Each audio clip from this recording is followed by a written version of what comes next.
Latch the windows, lock the doors, and put the kids to bed. It's time for another episode of Tales from the Garage!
Okay, I'm back once again.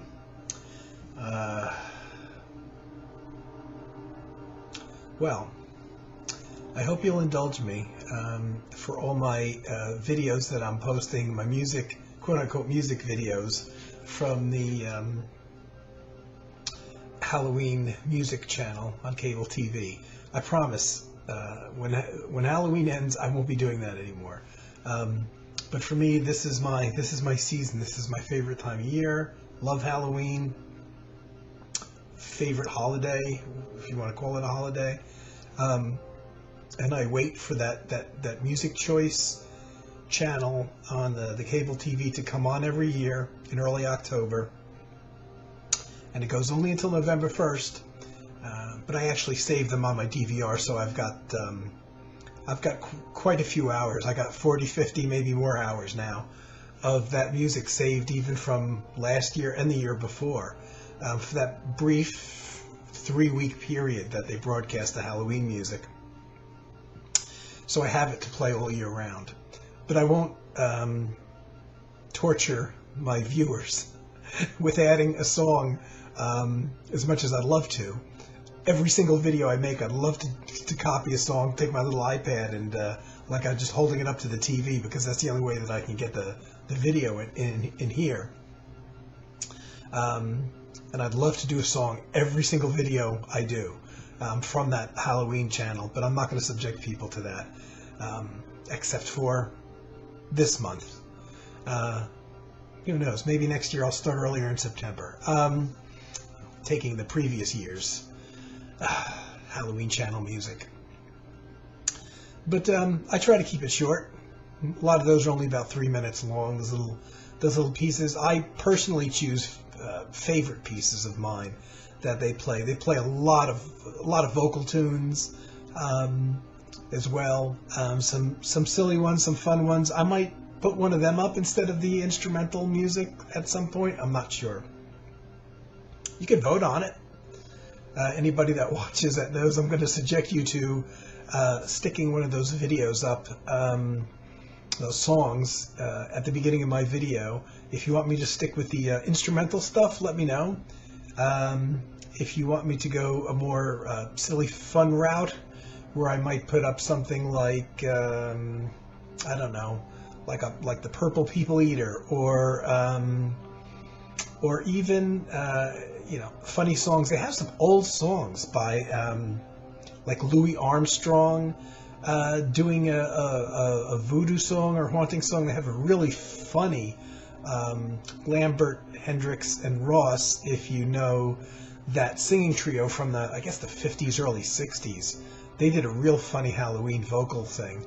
And I could also go the route of sound effects, because they also play some Halloween sound effects like demonic laughter and howls in the wind and things like that. So if you are so inclined to vote and you have maybe a preference what you want to see, and you want to leave me a little comment saying so, feel free to do that. Of course, you could always skip over them too. But I'm here mostly because Halloween comes and goes so fast. I can remember even before August counting down. I can remember, I think it was July, thinking, it's only really 3 months till Halloween. And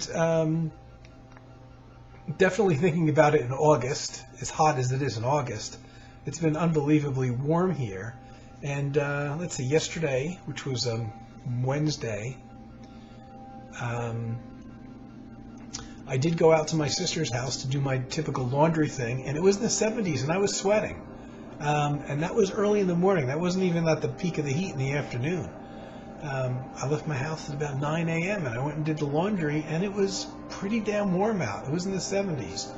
Now today, I happened to go to my municipal town hall to pay my property taxes, my quarterly property taxes, and with the few dollars that I have left.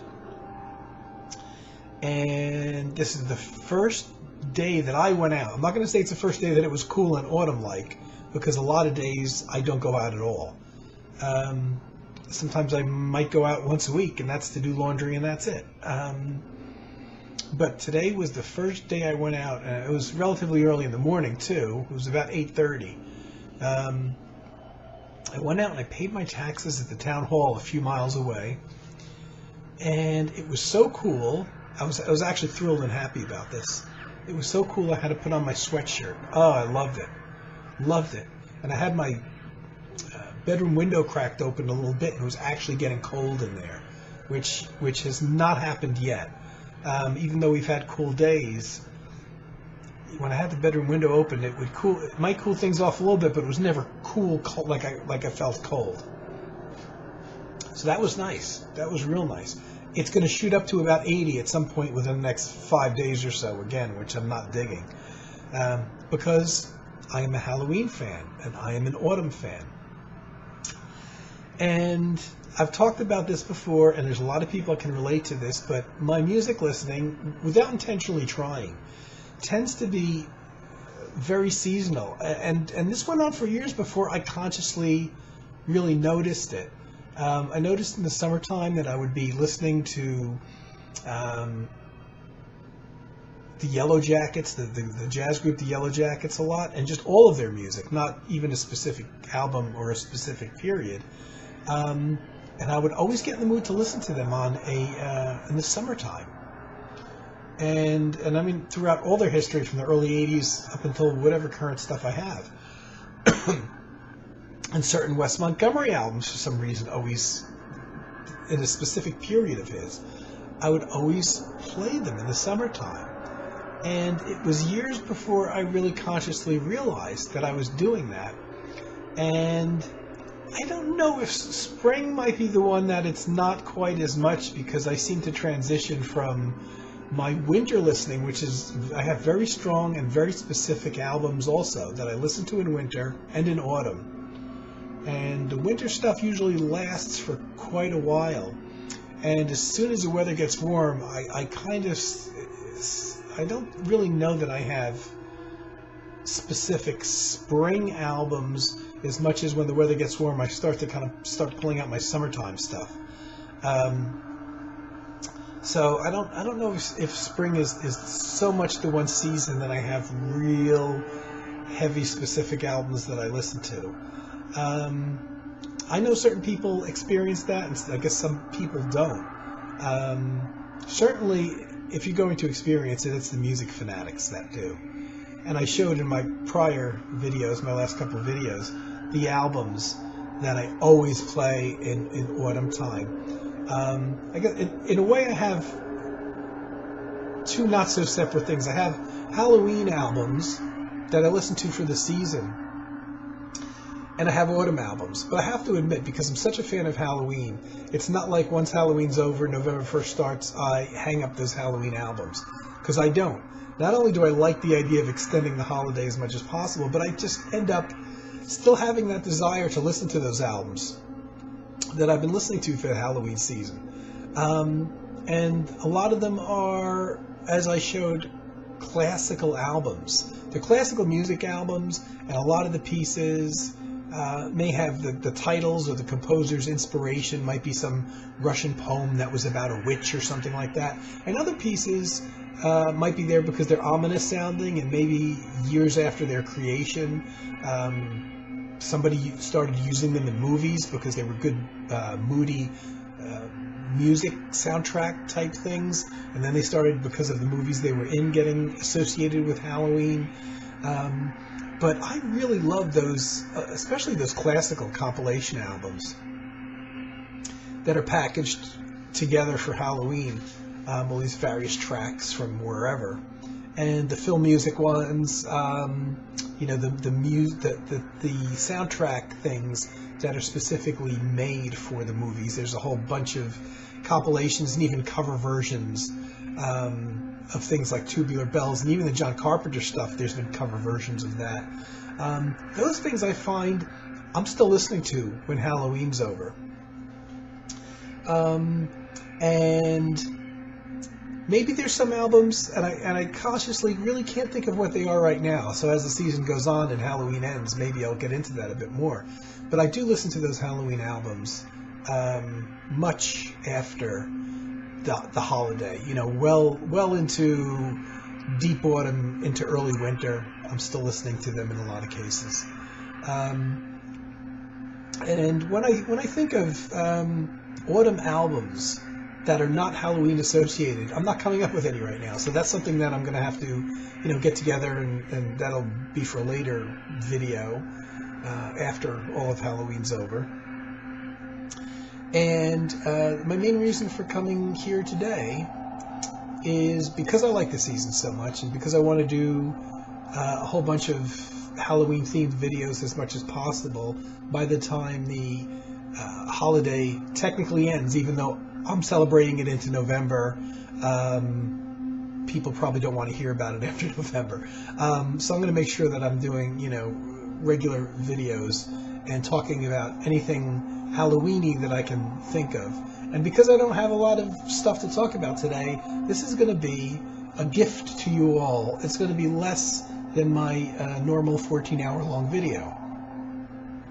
Now, when it comes to my Halloween listening, getting back to the subject,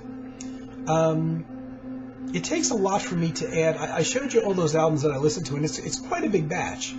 But when you think of the fact that I'm unemployed, and so I'm home all the time, so I always have music playing. But also, even when I was working, at least when I was working in an office, I always had tons and tons of, I would bring MP3 discs in, and copy them to my computer. So I had, dozens and dozens and dozens of albums in my computer at work in MP3 format. So I would play music at my desk all day as well. So even when I was working, I would have music playing all day at work. I would come home and I'd put the music on. So even though all those records that I showed that I play at Halloween seem like a lot of albums, they're really not, because I've got music going pretty much all the time. So, it might only take me, 2 days, 3 days tops back to back to actually play all of those albums through once, and they all get multiple spins. But I don't I don't go out of my way to attempt to add to force it to add more albums to my Halloween list. And by the way, I'm recording this very late at night. Sleeping a lot during the day. I can't. If I fall asleep at night, I fall asleep for like an hour and a half at a time, and then I'm wide awake. So I come out to the garage with my neighbors probably sleeping above me. I don't know. And that's why I'm not being too loud. I don't have the music up too loud or anything.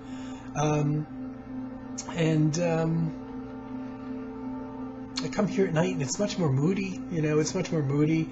I don't know if I've done any Tales from the Garage really during the daytime. I may have. I know I've come out here with the intent of doing some during the day, and even when I do them in the other parts of my house, there's not the same vibe. There's something that is, I guess, the stillness of the late evening makes it easier to feel the vibe or to concentrate on what you're doing. I'm not sure what it is. But to get back to my point, I don't attempt every year to force new albums to join my annual playlist of Halloween albums. I pretty much just let it happen naturally. And I've had, many years when I haven't added any new albums to the Halloween playlist. I've got enough to keep me happy, and I do listen to all of those discs I showed multiple times, including the ghost story things, the narrated stories and tales. And every once in a while, things just get added on simply because I've gotten in the mood to play an album that really had no association or affiliation with Halloween, and simply because I played it around Halloween, something clicked. And the next year, I ended up getting a strong desire right in the Halloween season to play them again. And the perfect example that I already spoke about was the Tangerine Dream Green Desert album. And the imagery of a green desert being dry and hot is the total opposite of the cool weather that in this part of the country certainly I associate with Halloween. The days getting shorter, getting darker earlier, the leaves changing, the cool, crisp air. But simply because I had played that Green Desert album so many times one year, about maybe a dozen years ago, right at Halloween time, I just got in the mood, even though I'd had it for years, and I was playing it every night for, a week and a half or whatever it was. And I noticed that the next year, without even attempting to, when Halloween came around, I suddenly got in the mood to hear it again. And then it just was one of those things that kind of snuck into my playlist. So in a lot of cases, there are albums that I've had around for a long time that I maybe haven't listened to for a while, or simply because I suddenly get the desire to play them in the Halloween season, or any season. It could happen in the wintertime when I pull out and play some album I haven't listened to for a while, even though I know it well. And if I really get into it, I'll play it several days in a row maybe. And next thing I know, when the following year comes by in winter, maybe it's like I get that vibe again and I want to play it again. Therefore, it ends up falling on my quote-unquote seasonal playlist. So, our buddy Carm Gorvo was talking recently along the same idea and the same subject, and how some albums of his that he's listened to for years, he kind of thought were very apropos for the Halloween season. And they're albums that I know and I have had for years, and even in multiple formats, and I love very well. And they never specifically got into my Halloween playlist. But he had to mention them. And now when he mentioned them, and I was thinking about them, I was like, wow, thinking of the music in them. And one of the first ones, Zeit by Tangerine Dream, originally a 2-album set. I have a couple different CD versions of it. I don't have the latest one with the concert, but I have 2 CD versions. One, for some reason, is 2 discs, because the whole thing is about 75 minutes, and then which could fit onto 1 disc, and then I do have a 1-disc version. And this is actually my favorite album by Tangerine Dream, which by itself wouldn't be enough to make me throw it into the Halloween playlist. But since Carr mentioned it, and now I pulled it out to play it, it is rather dark music, as is Atem also, which was the album recorded, was it right before or right after this? I think it was right after. Atem's pretty dark too. But it struck me that, well, I've got it out to play and I've got it now loaded into my computer. There's a good chance that if I do play all of Zeit and I give it more than 1 full listen, that may end up next year being one of those things that mentally trigger, I want to hear Zeit again when the Halloween/autumn season comes around. And another one that he mentioned, which is most definitely really almost like a companion, a good companion piece to Zeit, because the music is also dark. It's by another German artist, and it's also one of his first albums. In this case, it is his first album, and that's Klaus Schulze Irrlicht.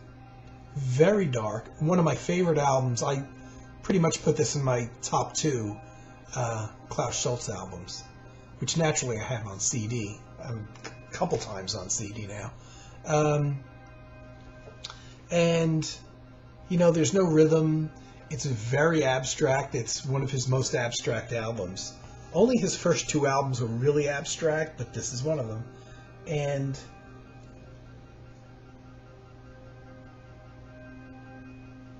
now you see that picture, which is ice. Well, because of that, and because this is the first version that I had, I always associated the album kind of with winter anyway. But I know if I start playing this now, because of the music itself being so dark, I know that this is probably going to end up, and I like the tree branches in there too. This is probably going to end up on my, this is one that could easily end up on my Halloween annual playlist. And it's playing in the background right now. This is what's playing. And so while I was pulling out my Zeit disc so I could load it into my computer and listen to it, and perhaps get it stuck on my Halloween rotation, a couple other albums, which are favorites of mine, of Tangerine Dream, kind of came up. And I'm thinking, if I play these, just like Green Desert, if I play them now, this time of year, they may end up getting on my Halloween list. And that's Ricochet, which is, again, one of my favorite albums of theirs. Early album from about 1975. And I love that cover, too. This could be a Halloween album. It's dark enough. It's dark enough. And even though I've listened to it zillions of times, I don't have yet a seasonally specific association with that album. And here's another one, which is a bit of an oddball Tangerine Dream album, because it's actually a compilation. And this is one on the Disky label, which is a people probably know it. It's a budget label out of the Netherlands. And I don't know if they put out any original albums as much as they license albums by artists, and then they make kind of compilations out of them. And this one is interesting because, well, I'll show it. It's an album without a title. It's just called Tangerine Dream. Now, this came out in 1996. And I bought it even though there's no rare material on here. There's no alternate versions or remixes or anything. Now, I bought it at a time when I had a disposable income of some type, not like now, so it's one of those things that I knew when I was buying it, and it was, I'm sure it was less than $10. I knew when I was buying it that it didn't have any rare or new material, but rather it's one of those things that when you're a fan of a band, you might buy a compilation just for the hell of it sometimes, and that's what I did. And Disky has done a couple of these. This was the first one, and they didn't title any of them, so the second one is also called Tangerine Dream, but it has later material from getting into the early 80s, which is not a period that I'm real fond of. This was the first one, though, and it's quite an odd collection. It's got the entire Phaedra album, all 4 tracks. Now, I noticed, and it runs about 65 minutes. I noticed, though, looking at the times, that it seems like they're shaving off a few seconds here and there from the tracks. So some of the tracks are 5 or 10 seconds shorter than the original album, up to like a half a minute shorter. So I don't know, I'd really have to do a side-by-side comparison. It could be sometimes they're just cutting out a bit of silence at the beginning or end of a track. But some of these with like a 30-second difference or even more, obviously something's getting cut out. They're doing, for whatever reason, I don't know, a premature fade out or something. I'm not sure why they would do that. They had enough time for all the tracks that they put on here to have the complete unedited versions. The whole thing only comes up, like the whole Phaedra album might be maybe a minute shorter than the original album, so it's kind of weird. So it has all 4 tracks from Phaedra, which was 73 if I'm not mistaken.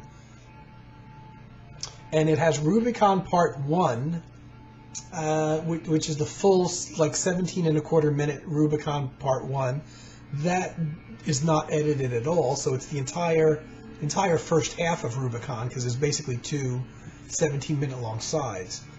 And the mood of Rubicon fits well with Phaedra. This is not the darkest stuff they've done, but it's pretty dark. And I pulled this out and I loaded this into my computer, and listening to it, I was like, wow, this fits the Halloween season. And the last track on here is the title track, oddly enough, from Stratosphere, which was 75 or 76. I think it was recorded in the studio late 75, but I could be wrong. Came out in 76 maybe. That's a little more up-tempo, or like in terms of sequencer part being a little more up-tempo. Stratosphere is an album that I'm not in love with because I'll listen to it only from time to time. I don't listen to it as much as their other stuff. So it's interesting having a track, just one track, pulled from there, because I would probably hear it more on this compilation than I would by playing Stratosphere. Stratosphere was the album to me that after which I wasn't in love so much with the music that the band made. I'm not, even though Encore was the live album, was the first album I bought by them, I'm not a big fan of that album. I'm not a big fan of was it Thief? The Thief soundtrack? Or yeah. To me, their music started getting more concrete and less abstract, right at the point of Stratosphere. You hear Stratosphere has a lot less abstract stuff going on, a little bit more concrete, a little bit more maybe, I'll say compositional, but the rhythm, there's a rhythm there, whether it comes from a sequencer or whatever. Just a little more mainstream in terms of it would be easier to introduce somebody, if you're playing them the 70s music of Tangerine Dream, say, to have them hear Stratosphere than it would be Zeit or Rubicon or Phaedra or something like that, because that stuff's a little more out there.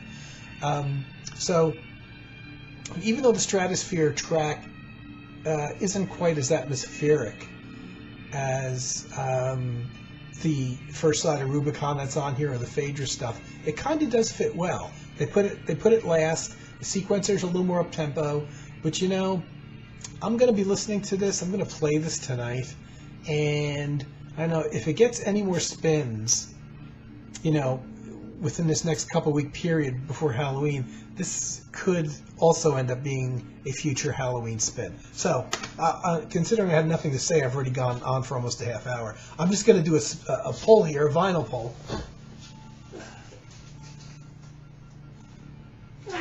These are so tight, I can't get these out. Yikes. Oh, here's a weird one, and it's not an ECM again. And probably a lot of you have this.